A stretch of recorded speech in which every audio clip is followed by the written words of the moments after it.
As news of the cancellation spread, fan disappointment quickly turned into speculation, with many eyes turning toward one uncomfortable but realistic explanation: budget cuts.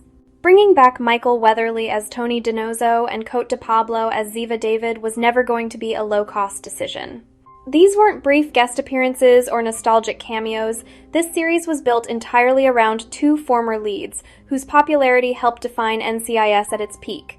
Both actors returned as full-time stars, commanding higher salaries and driving up production costs across the board, from filming locations to action sequences and long-term story planning. The financial pressure became even more noticeable when NCIS, Tony and Ziva struggled to significantly expand its audience beyond Paramount+. While the fanbase was deeply loyal, it may not have been large enough to justify the expense of maintaining a premium spin-off centered on two veteran actors. In a television landscape increasingly driven by cost efficiency, emotional value alone is rarely enough to guarantee survival. When viewership growth stalls, executives often begin reassessing long-term sustainability, even for beloved characters. That reality fueled some of the darker fan theories circulating online. One popular belief is that the franchise may have quietly pivoted toward retaining only one character, either Tony or Ziva, for future appearances in the main NCIS series, rather than continuing to fund a separate show for both.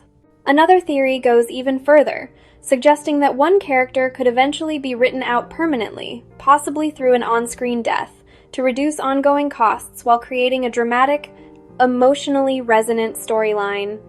While these ideas remain unconfirmed, longtime viewers know that NCIS has never shied away from emotionally devastating exits when real-world limitations demanded narrative change. Another key factor was visibility and support.